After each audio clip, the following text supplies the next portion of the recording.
করার চেষ্টা চালিয়েছে চোর, কিন্তু চোর মুক্ত হয়েছে? চোর চাইছিল এই 17 বছরে আরো বেড়েছে। এক একজন যে কত বড় বড় চোর এখন ধরা পড়ছে। দরবেশের মতো মানুষ যদি এত টাকা চুরি করতে পারে, দরবেশ বাদ দিয়ে যেগুলো আছে এগুলো তো কত কিছু করে বলেন। 36,000 কোটি টাকা ঋণ করেছে লোকটা, অথচ 32,000 কোটি টাকা খরচ করে পদ্মা সেতু বানিয়েছে। শুধু ওর টাকায় যদি এখন সরকার তার রাষ্ট্রীয় কোষাগারে জমা আনতে পারে, ওইরকম সেতু আরো বানিয়ে টাকা বেঁচে যাবে। তাতে এটা সাধারণ মানুষ না, এটা দরবেশ দাঁড়িয়ে দেখেছেন। এখন নাই নেই, এখন নমো।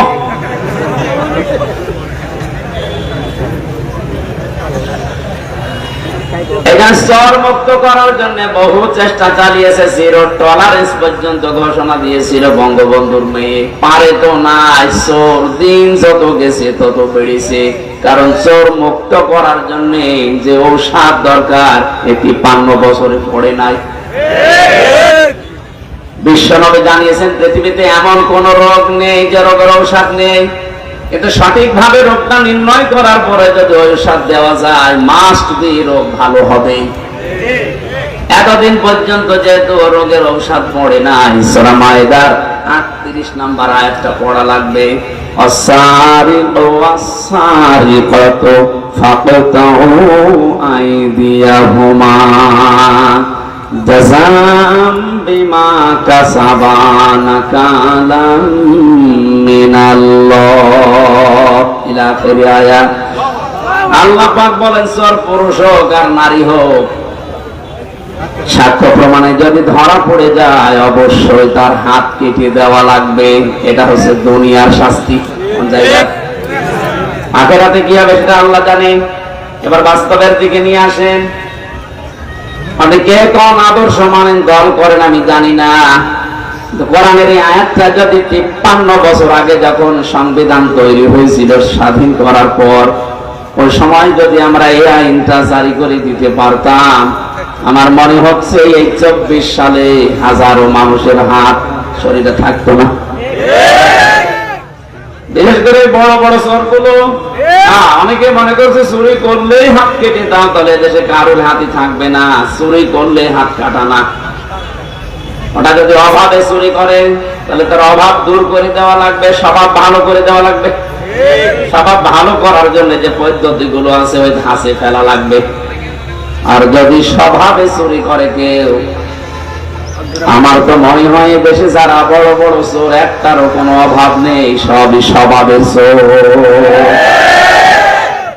এটা মানুষের টাকা লাগে কত, চুরি করে তাও যদি আপনি নিয়ে যেতে পারতেন, আপনাকে আমি কিছু বলতাম না।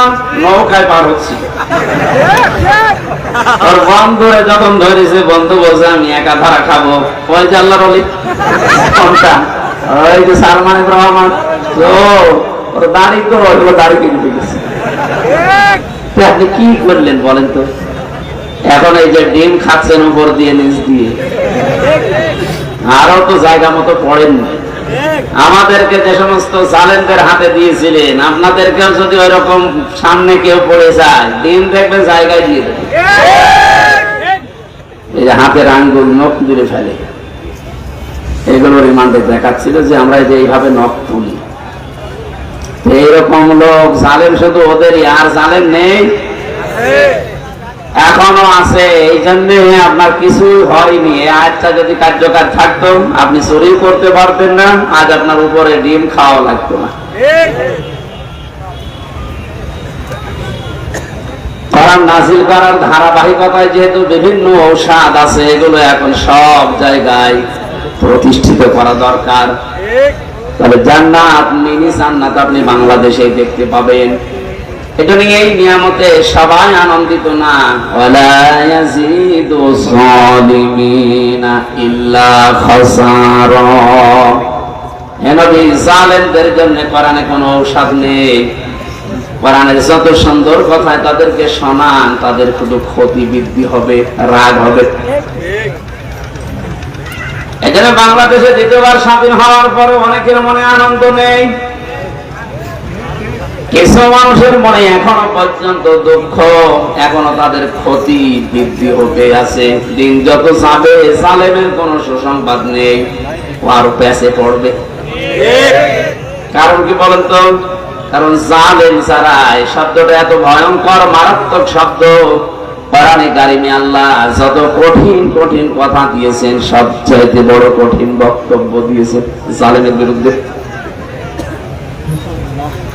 আল্লাহ পাক বলেন, ইন্নামাস সাবিলু আলাল্লাযীনা ইয়াযলিমুনান নাস ওয়া ইয়াবগুনা ফিল আরদি বিগাইরিল হক। ইলা আখিরি আয়াত। সূরা সূরা 42 নম্বর আয়াত প্রথম অংশে আছে আল্লাহ বলেন, আমি আল্লাহর মামলা হবে তাদের বিরুদ্ধে যারা মানুষ হয়ে মানুষের উপরে জুলুম করেছে।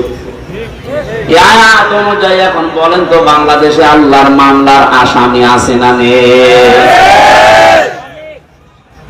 আল্লাহ ইয়াজলিমুনাল মুসলিমুনা দেননি, মুসলমানদের উপরে যারা জুলুম করেছে।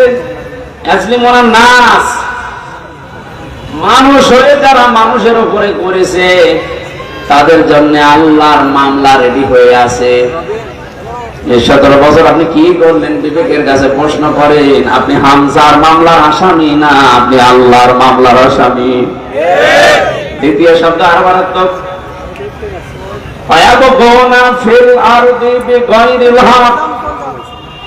অন্যায় ভাবে যারা পৃথিবীতে বিশৃঙ্খলা তৈরি করার জন্য বিদ্রোহ করে। 5 তারিখের পর থেকে 4-5টা গ্রুপ বিদ্রোহ করে ফিরেছে, সামনে এখনো 2-3টা আছে। আপনি এখন আনসারের নাম নিয়ে অধিকার আদায়ের জন্য মাঠে নেমেছেন। 17 বছর কোথায় ছিলেন? আমরা তো জরিপে এখন দেখতে পাচ্ছি 40,000 যদি আনসার নিয়োগ হয়ে থাকে 9 সাল থেকে 17 সাল 24 সাল পর্যন্ত, তার 33,000 সব গোপালগঞ্জে। এতদিন আপনি মায়ের কাছে বলতে পারেননি, এখন মামার কাছে, মামা বাড়ি আবদার পেয়েছে।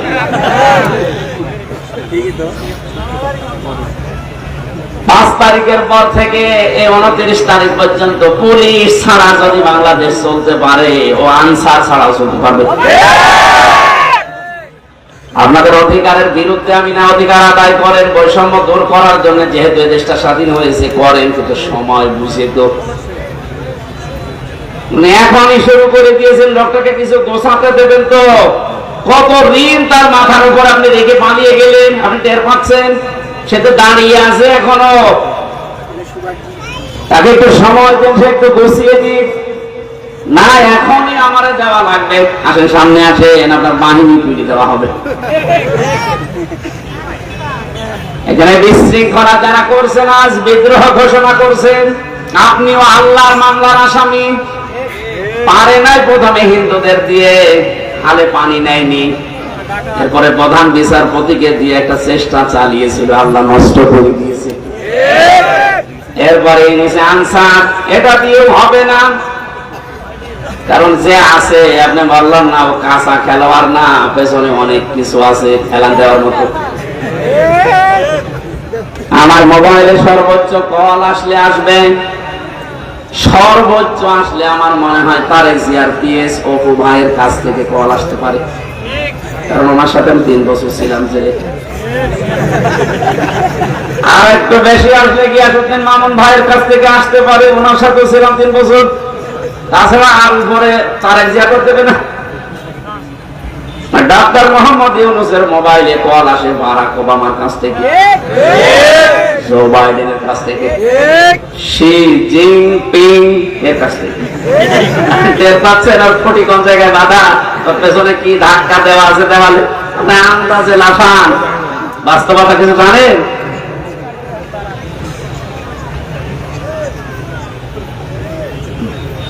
অনেকে আপার কাছ থেকে মোবাইলে কল পেয়ে বলছে, আপা ঘাবড়াবেন না, আপনি ঘাবড়ালে আমার গরম হয়ে যায়। পাগল, কোন জামানায়, কোন দেশে, কোন গর্তের ভেতরে আছে ও টের পাচ্ছে।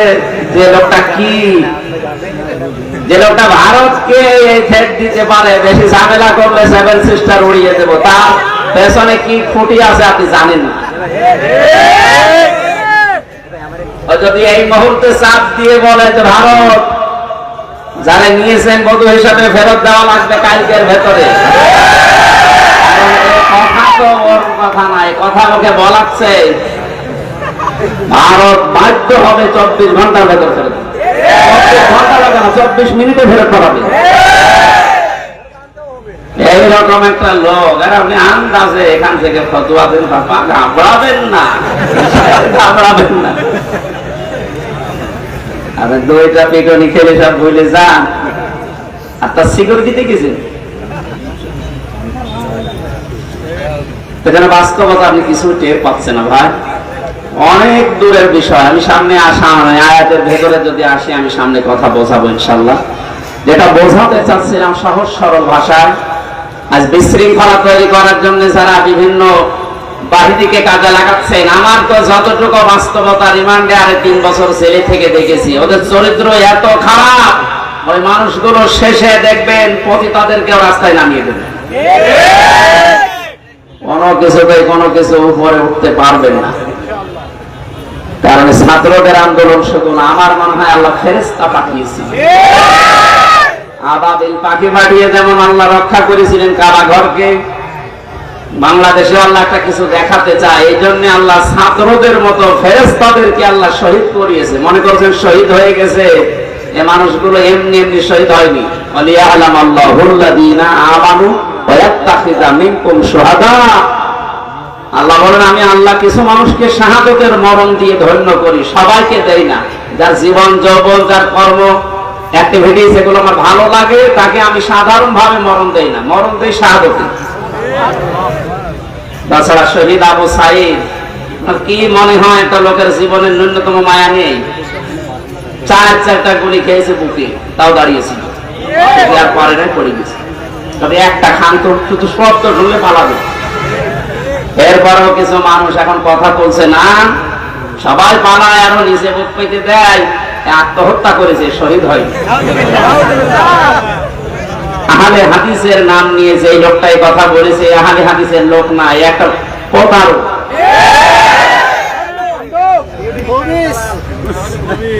আহলে হাদিসের এই যে রাজশাহীর গোদাগাড়ির অধ্যাপক মুজিবুর রহমান, ওনার সাথে আমি উমরায় ছিলাম রমজানে। কি উনি আহলে হাদিস না? আপনি উল্টা পাল্টা ধারণা করবেন আহলে হাদিস নাম হবে না, ওগুলো দালাল।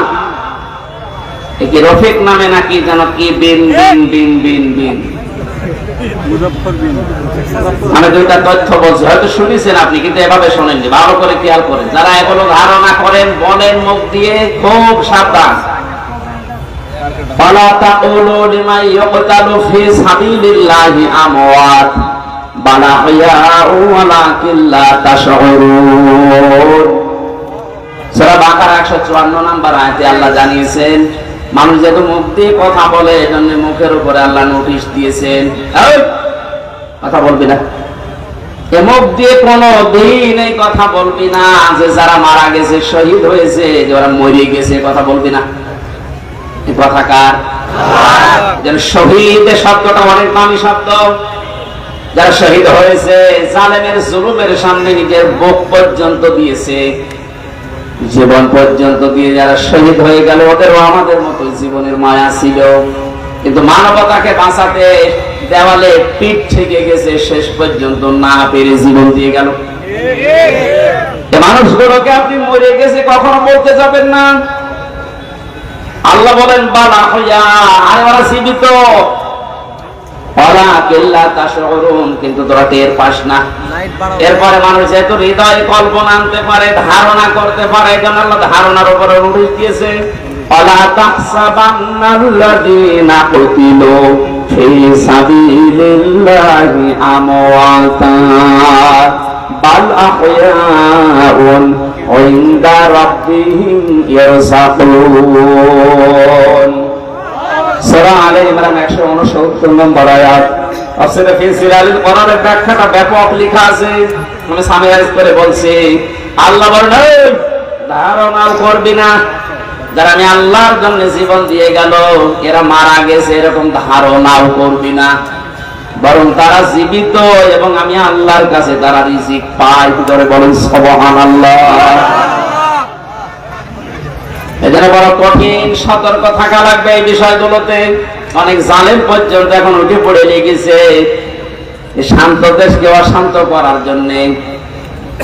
আপনি যদি হামজার মামলার আসামি থাকবেন না, আমরা যদি এই জালেমদের বিরুদ্ধে ওরা যেমন 50টা মামলা বলেছিল আমারে দেবে, আমরা 100টা দেবো এখন।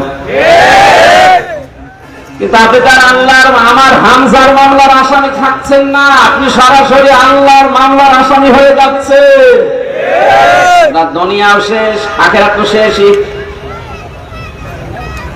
এরপরও অনেকে বলে হুজুর মাফ করে দিলে কি না, জালেমদের মাফ করলে মজলুমের উপরে অবিচার। কারণ আপনি তো ওই জায়গায় পড়েননি, তাই এ কথা বলছে। 18 কোটি মানুষ যদি এদেশে মাফ করে দেয়, আয়না ঘরের সাথে যারা জড়িত ছিল, ব্যারিস্টার আরমানের বউ তাকে মাফ করবে? কি মনে হয় যে আমদাদু বললে মাফ করে দেবে? উনি থেকে দেখে তো স্বামী ছাড়া 8 বছর। আরে ভাই, একটা মানুষকে আপনি যদি মেরে ফেলতেন তাহলে তার বউটা অন্য জায়গায় বিয়ে করতে পারে। এখন বলছে না, আর আপনি এমন জায়গায় রাখেন, এই জন্য আয়না ঘর মারা বানিয়েছে। আমার মনে হয় ওটা ধ্বংস করে ফেলা লাগবে না, ওটা রেখে দেন, ওটা টুরিস্ট প্লেস হিসাবে রেখে দেন। মানুষেরা ওটা দেখতে যাবে, আর সামান পৃথিবীর মানুষ জানবে যে এই বাংলাদেশে একটা জালেম ছিল। মানুষ কত বড় নৃশংস, কত বড় জুলুমকারী হলে এই যে এই মাটির নিচে এই ঘরের ভেতরে মানুষকে তার 2-5 দিন রাখেন। 8 বছর ঢুকিয়েছে, কারো 10 বছর, কারো 12 বছর। আমিও মাটির নিচে ছিলাম, যেখানে আমি শুনেছি। আমার তো বেশি দিন রাখে না। কি যে মানুষের একেবারে সহ্যের বাইরে চলে যায় জায়গাটা। এই হাঁটুর ভেতর দিয়ে হাত দিয়ে, এরপরে আবার এখানে অ্যাঙ্কার দিয়ে বেঁধে একটা মানুষ এভাবে ঘন্টার পরে ঘন্টা, দিনের পরে দিন, মাসের পরে মাস, বছরের পর বছর এভাবে রেখে দেয়। শুধু টয়লেট করার জন্য 1.5 মিনিট সময় দেয়। আমার সাথে যে আলেম ছিল মুফতি ফখরুল ইসলাম, কি কষ্ট যে লোকটাকে দিয়েছি। এখানে জালেম যারা, এদেরকে হেদায়েত আল্লাহ দেবেন না। আমি দোয়া করলেও হবে না। আমার খতিবের ইমামও যদি দোয়া করে এই জালেমের জন্য, ওকে আল্লাহ হেদায়েত দেবে না, ওকে জাহান্নামে দেবে। আমি এইটা বানালাম। এই কথা বন্ধ করে। আল্লাহু লা ইয়াহদিল কওমাজ জালিমিন, এই কোরআনের আয়াত না আমি বানালাম। হ্যাঁ, কথা বলেন। এই যে ইয়াহদি, এখানে আলেম আছে না, মোজারে, এটা বর্তমান, ভবিষ্যৎ, প্রেজেন্ট, ফিউচার। আল্লাহ পাক বলেন আমি জালেমদেরকে হেদায়েত দিচ্ছি না, দেব না। সুতরাং যারা জুলুম করেছেন, আপনি জানতেন না যে আয়না ঘরে কারা থাকে? অবশ্যই আপনি জানতেন, আপনার কথা মতো হয়েছিল। এই জন্য আপনি আল্লাহর হেদায়েত থেকে বঞ্চিত। যতবার হজ করেন না কেন, তাহাজ্জুদ মিলে পড়েন, আপনি হেদায়েত পাবেন না। আর হেদায়েত কেউ না পেলে সে জান্নাত পাবে?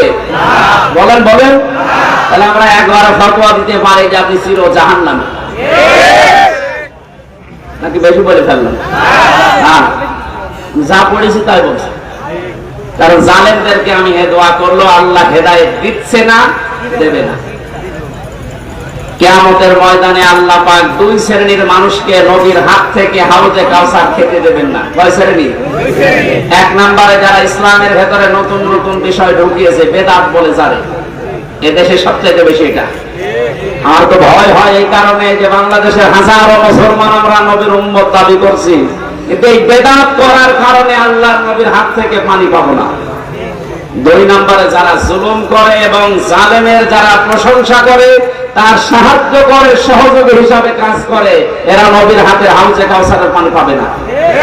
আপনি এই হাদিসটা এবার বাংলাদেশে মিলান। কত হাজি জালেমের সহযোগী, জালেমকে ভালোবাসে, সাপোর্ট করে, এই কারণে নবীর হাতের ওয়ারিশ হিসাবে পানি পাবে না। এরকম মানুষ হাজি দেশে নেই। আপনার দুনিয়াও শেষ, আখিরাতও শেষ। আপনি কি করলেন? এখন আর ফিরে আসার সময় আপনার আর নেই।